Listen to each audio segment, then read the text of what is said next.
આ તરફ લોકસભાની ચૂંટણી આવતા જ ભાજપે કોંગ્રેસમાં ભંગાણ શરૂ કરી દીધું છે, જેને લઈને એક જ દિવસમાં 51 નેતાએ કોંગ્રેસ છોડીને ભાજપનો હાથ પકડી લીધો છે, જેમાં જિલ્લા પંચાયતના વિપક્ષી નેતા અર્જુન ખાટરિયા શક્તિ પ્રદર્શન સાથે ગાંધીનગર ખાતે પહોંચ્યા હતા, જ્યારે શહેર કોંગ્રેસના આગેવાન રાજકોટમાં ભાજપ કાર્યાલયે પહોંચ્યા હતા। કોંગ્રેસમાં જૂના વગદાર નેતાઓની શ્રેણીમાં આવતા અર્જુન ખાટરિયા હાલમાં જિલ્લા પંચાયતના વિપક્ષી નેતા છે ને ગત ટર્મમાં પોતે કારોબારી ચેરમેન હતા, જ્યારે તેમના પત્ની જિલ્લા પંચાયતના પ્રમુખ પણ હતા। જનતા પાર્ટી ગુજરાત પ્રદેશ કાર્યાલય એટલે કમલમ ખાતે ગુજરાતના યશસ્વી આદરણીય પ્રદેશ અધ્યક્ષ સી આર પાટીલ સાહેબ અને ગુજરાતના મુખ્યમંત્રી આદરણીય ભૂપેન્દ્રભાઈ પટેલ સાહેબના અધ્યક્ષતામાં અમારા સૌ મંત્રીશ્રીઓ, ધારાસભ્યો અને પ્રદેશના હોદ્દેદારોની ઉપસ્થિતિમાં આજે ગુજરાતમાંથી રાજકોટ જિલ્લો, રાજકોટ શહેર, ઉત્તર ગુજરાત, મધ્ય ગુજરાત, બરોડા જિલ્લો, અલગ અલગ જિલ્લામાંથી લગભગ 2100થી વધારે અલગ અલગ પક્ષના કાર્યકર્તાઓ એમની પાર્ટી છોડી અને ભારતીય જનતા પાર્ટીમાં જોડાણા છે। હું પ્રદેશ ભારતીય જનતા પાર્ટી વતી આ બધા જ આગેવાનોનું સ્વાગત કરું છું। હું આપને માહિતી આપું તો લગભગ 12 જેટલા જિલ્લા પંચાયતના કોંગ્રેસના ચૂંટાયેલા સદસ્યો છે,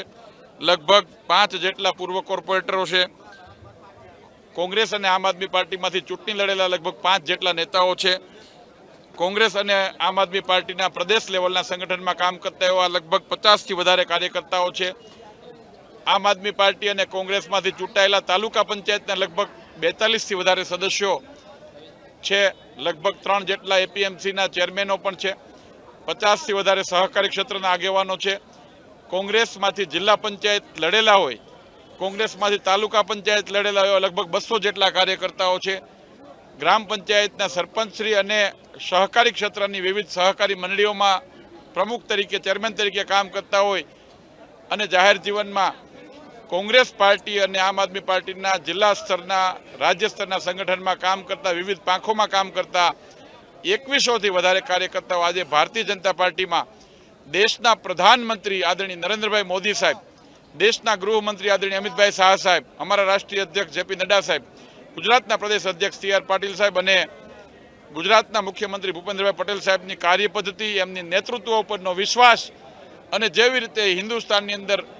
એક રાષ્ટ્રહિત માટે કામ કરતી પાર્ટી તરીકે નરેન્દ્રભાઈનો એક વૈશ્વિક સ્તરે જે છબી ઉભરી છે, એ નરેન્દ્રભાઈના નેતૃત્વમાં વિશ્વાસ રાખીને ગુજરાત ભારતીય જનતા પાર્ટીમાં આજે કોંગ્રેસ અને આમ આદમી પાર્ટીના આટલી મોટી સંખ્યામાં કાર્યકર્તાઓ જોડાણા છે। ભરતભાઈ, આ બંને પાર્ટીઓ વારંવાર એમ કહે છે કે ભારતીય જનતા પાર્ટી ખરીદ વેચાણ સંઘ છે, એને શું જવાબ આપે? હું આજે મીડિયાના માધ્યમથી દાવા સાથે કહું છું કે એક પણ કાર્યકર્તાને અમે કાણી પાઈ પણ નથી આપી, ફક્ત ને ફક્ત રાજનીતિમાં નેતૃત્વનો વિશ્વાસ ઉપર જોડાણા છે। અને હું એનાથી વિશેષ કહું, આજે તમે પૂછ્યું છે એટલા માટે કે 40 જેટલી લક્ઝરી બસ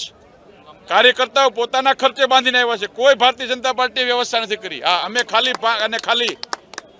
અતિથિ દેવો ભવ અહીંયા કાર્યકર્તાઓ માટે જમવાની વ્યવસ્થા કરી છે, એ તો અમારી સ્વાભાવિક પરંપરા છે, પરંતુ મારે આપને કહેવું છે કે નરેન્દ્રભાઈ મોદીનો નેતૃત્વનો જે વિશ્વાસ છે, એ વિશ્વાસ એ ગુજરાતની રાજનીતિમાં પરિવર્તિત થયો છે અને ગામડાની અંદર કોંગ્રેસ કે આમ આદમી પાર્ટીમાં કામ કરતા કાર્યકર્તાઓને પણ એમની પાર્ટી એ ડૂબતી નાવ જેવી દેખાય છે, એમની પાર્ટીના નેતૃત્વ પર વિશ્વાસ નથી, એમને છોડીને ભારતીય જનતા પાર્ટીમાં આવે છે। ગુજરાતમાં ભારતીય જનતા પાર્ટી છેલ્લા 12 વર્ષમાં કોંગ્રેસના જ લગભગ 65થી વધુ નેતાઓને જોડી ચૂકી છે। ભાજપના કોંગ્રેસ મુક્ત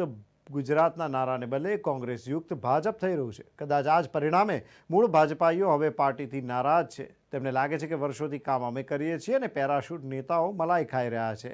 સી આર પાટીલે આમ આદમી પાર્ટી કોંગ્રેસમાંથી આવેલા કાર્યકરો, તાલુકા જિલ્લા પંચાયતના પૂર્વ હોદ્દેદારોને આવકારીને પ્રધાનમંત્રી મોદીની વિકાસ યાત્રામાં સહભાગી થવા બદલ અભિનંદન પાઠવ્યા હતા। સફળતાપૂર્વક એનો અમલ કર્યો છે। આ ગુજરાતના ખેડૂતોને ટેકનોલોજીની સહાય સાથે સાયન્ટિફિક ખેતી કેવી રીતે કરી શકાય એનું જ્વલંત ઉદાહરણ મોદી સાહેબે આ ગુજરાતના ખેડૂતો દ્વારા આખા દેશને આપ્યું છે। જ્યાં 9,000 લાખ કરોડ રૂપિયાની કુલ આવક જ્યારે ખેડૂતોની ગુજરાતમાં હતી અને મોદી સાહેબે સાયન્ટિસ્ટોને ગામ ગામ મોકલ્યા, ખેડૂતોની જમીનનું પરીક્ષણ એમણે કોઈ પણ જાતના પૈસા લીધા વગર કર્યું, એમને સમજ આપી કે એમના જમીનમાં કયા પ્રકારના એમણે પાક લેવા જોઈએ અને એના કારણે મોદી સાહેબના સમયમાં જ ગુજરાતના ખેડૂતોની 9,000 લાખ કરોડમાંથી આવક 150,000 લાખ કરોડ રૂપિયા સુધી પહોંચી. એ જ બતાવે છે કે મોદી સાહેબે ખેડૂતોનો જે આવક વધારી છે એ સીધા પૈસા ખેડૂતોના ખિસ્સામાં ગયા છે. આજે પણ મોદી સાહેબે ખેડૂતોને કે જે નાના ખેડૂતો છે એમને જે મુશ્કેલી હતી એના માટે એમણે 6,000 રૂપિયા દર વર્ષે, પહેલા 2,000 જ્યારે અમને બિયારણની જરૂર છે ત્યારે ખાતરની જરૂર છે ત્યારે બીજા 2,000 રૂપિયા, અને જ્યારે કાપણી વખતે પૈસાની જરૂર છે ત્યારે બીજા 2,000, એમ 6,000 રૂપિયા દર વર્ષે કોઈ પણ જાતની અરજી કર્યા વગર, કોઈ પણ જાતના વચેટિયા વગર, કોઈ પણ જાતના દલાલ વગર ખેડૂતોના ખાતામાં સીધા પૈસા આપવાનું કામ એ નરેન્દ્ર મોદી સાહેબે કર્યું છે. લોકસભાની ચૂંટણી પહેલાં હજુ પણ ભાજપ છેલ્લો દાવ રમી કેટલાક નેતાઓની વિકેટ પાડશે તે નક્કી છે. પછી તે આમ આદમી પાર્ટીના હોય, કોંગ્રેસના હોય કે પછી અપક્ષ ધારાસભ્યો હોય, પરિણામે કોંગ્રેસની મૂંઝવણ વધી છે.